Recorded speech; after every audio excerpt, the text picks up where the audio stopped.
4월 16일 오늘의 말씀은 요한복음 19장 31절에서 42절입니다.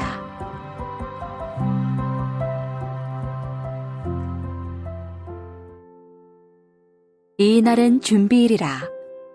유대인들은 그 안식일이 큰 날이므로 그 안식일에 시체들을 십자가에 두지 아니하려 하여 빌라도에게 그들의 다리를 꺾어 시체를 치워달라 하니 군인들이 가서 예수와 함께 못 박힌 첫째 사람과 또 그 다른 사람의 다리를 꺾고 예수께 이르러서는 이미 죽으신 것을 보고 다리를 꺾지 아니하고 그중 한 군인이 창으로 옆구리를 찌르니 곧 피와 물이 나오더라. 이를 본 자가 증언하였으니 그 증언이 참이라. 그가 자기의 말하는 것이 참인 줄 알고 너희로 믿게 하려 함이니라. 이 일이 일어난 것은 그 뼈가 하나도 꺾이지 아니하리라 한 성경을 응하게 하려 함이라. 또 다른 성경에 그들이 그 찌른 자를 보리라 하였느니라. 아리마대 사람 요셉은 예수의 제자이나 유대인이 두려워 그것을 숨기더니 2일 후에 빌라도에게 예수의 시체를 가져가기를 구하매 빌라도가 허락하는지라. 이에 가서 예수의 시체를 가져가니라. 일찍이 예수께 밤에 찾아왔던 니고데모도 모략과 침향 섞은 것을 100리트라쯤 가지고 온지라. 이에 예수의 시체를 가져다가 유대인의 장례법대로 그 향품과 함께 세마포로 쌌더라. 예수께서 십자가에 못 박히신 곳에 동산이 있고 동산 안에 아직 사람을 장사한 일이 없는 새 무덤이 있는지라. 이 날은 유대인의 준비일이요 또 무덤이 가까운 고로 예수를 거기에 두니라. 토요일 새벽 주의 말씀 앞에 나오신 여러분을 환영하고 축복합니다. 우리는 고난주간의 마지막 날 아침을 맞이하고 있습니다.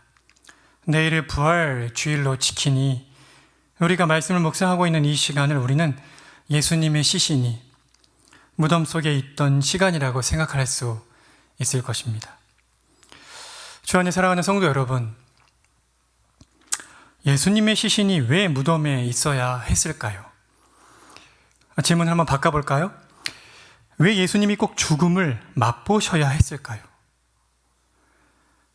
왜 예수님의 영혼과 육체가 분리되어 영혼은 낙원으로 육체는 썩음으로 가셔야만 했을까요?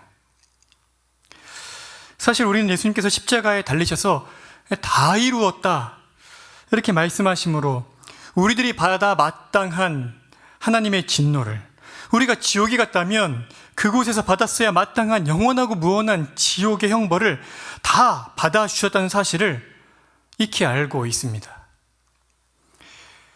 우리의 죄값을 예수님께서 십자가 위에서 다 지불해 주신 것입니다.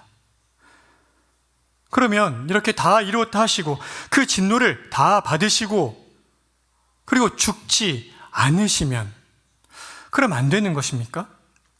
왜 예수님께서 꼭 죽으셔야만 했을까요? 왜 예수님의 시신이 무덤에 들어가야만 했을까요?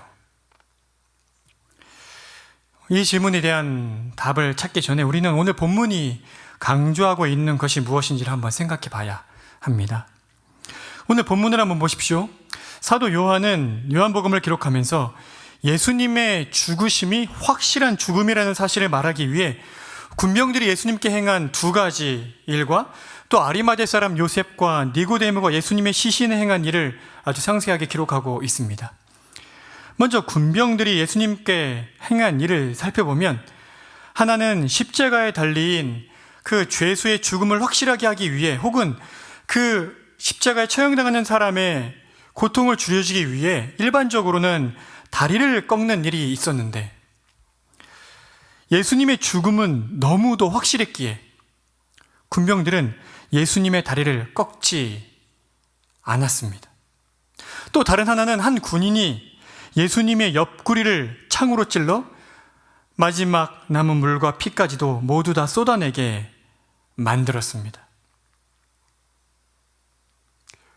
이 일은 확인 사살을 한 것과 같은 것입니다.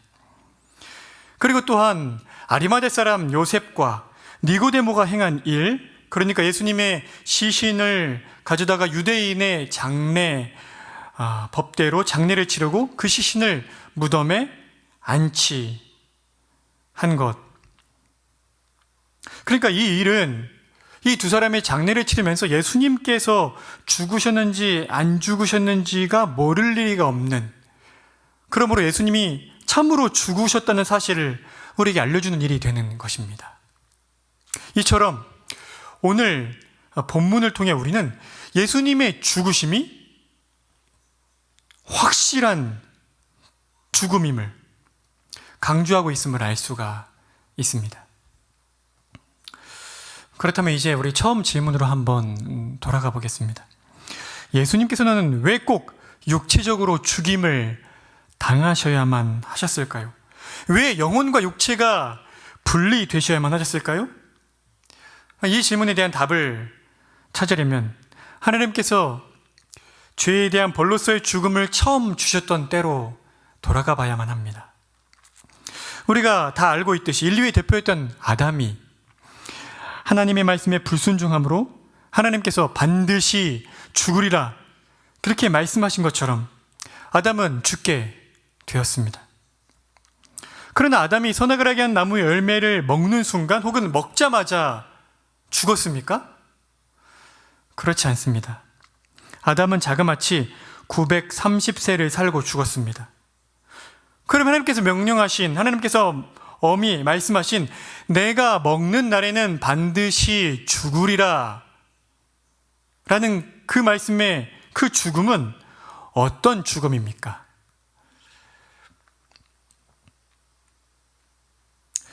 아담과 하와에게 주신 그 죽음은 그들이 누리고 있던 생명의 근원이신 하나님과의 관계의 단절을 뜻하는 죽음입니다. 아담과 하와가 하나님 말씀에 불순종한 그 순간 그 둘은 영적으로 죽은 것입니다. 우리 한번 꽃다발을 생각해 보십시오. 우리가 졸업식이나 입학식 또 축복할 날이 있는 날에 꽃다발을 선물하지 않습니까?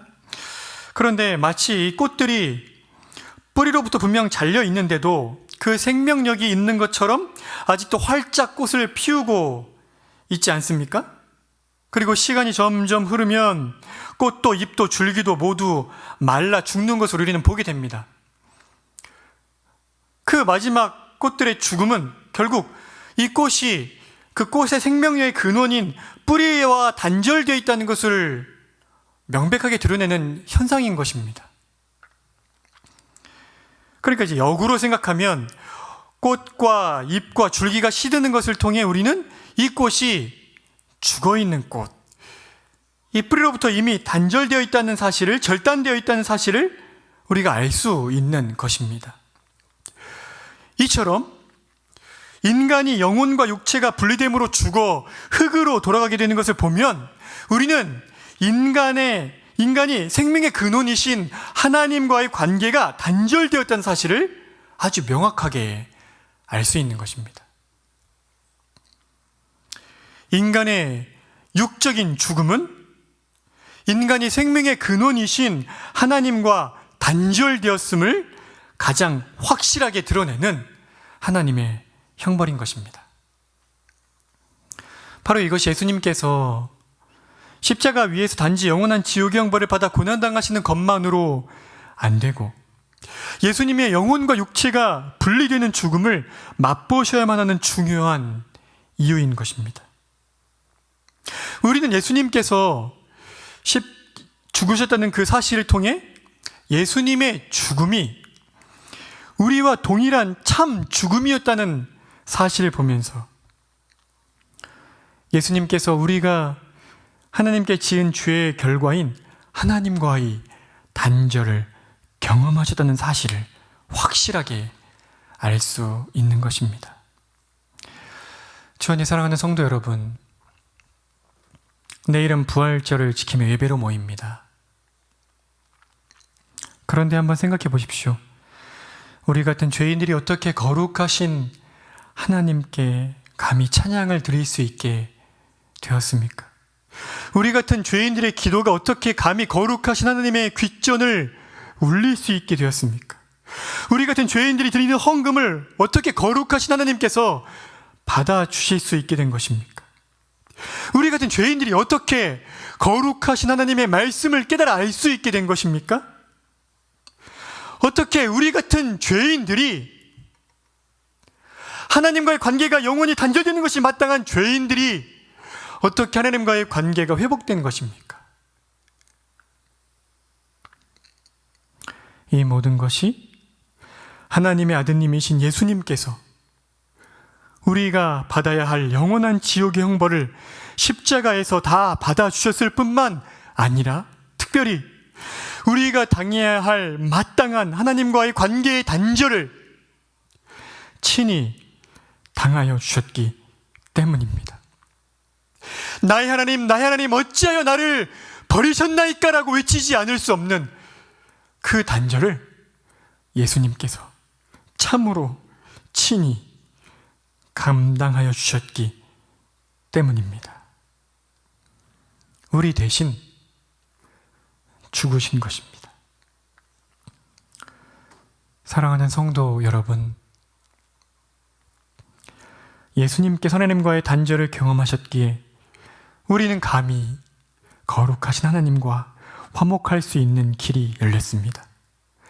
예수님께서 하나님과의 단절을 의미하는 죽음을 우리 대신 맛보셨기에 우리의 죽음이 하나님과의 단절을 맛보는 죽음이 아니라 우리의 죽음이 낙원에서 그리스도와 함께 안식을 누릴 수 있는 죽음으로 바뀌게 된 것입니다. 이 새벽 우리 대신 하나님 아버지와의 단절을 맛보신 예수님께 감사드립시다. 우리의 죽음이 허무함이나 음부로 가는 문이 아니라 참되고 영원한 안식으로 가는 문이 되게 해주신 예수님께 감사드립시다. 함께 기도드리시겠습니다. 예수님, 우리 대신 하나님 아버지와의 단절을 맛보시고 죽어주시니 감사합니다. 예수님께서 우리가 우리의 죄 때문에 마땅히 겪어야 할 그 하나님과의 영원한 단절을 대신 맛보셨기에, 대신 경험하셨기에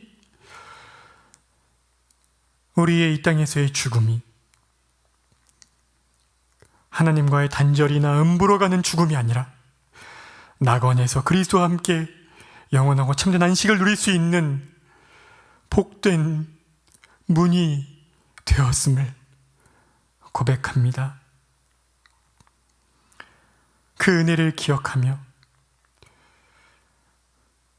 내일 부활의 아침을 준비하는 주의 백성들 될 수 있도록 은혜를 베풀어 주시기를 원합니다. 오늘 하루 우리 주 예수 그리스도의 십자가의 고난당하심과 죽으심으로 말미암아 우리를 향한 하나님의 진노가 누그러들었고 우리가 맛봐야 하나님과의 단절이 사라지게 되었고 예수님이 부활하셨기에 우리가 영원한 생명에 참여하여 하나님의 자녀가 되는 권세를 얻게 되었음에 감사하며 감격으로 내일 부활주의를 맞이할 수 있도록 오늘 하루도 은혜를 베풀어 주십시오. 주께 감사드리며 예수님의 이름으로 기도드립니다. 아멘. 하늘에 계신 우리 아버지여, 이름이 거룩히 여김을 받으시오며 나라가 임하시오며 뜻이 하늘에서 이루어진 것 같이 땅에서도 이루어지이다. 오늘 우리에게 일용할 양식을 주시옵고 우리가 우리에게 죄 지은 자를 사하여 준 것 같이 우리 죄를 사하여 주시옵고 우리를 시험에 들게 하지 마시옵고 다만 악에서 구하시옵소서. 나라와 권세와 영광이 아버지께 영원히 있사옵나이다. 아멘.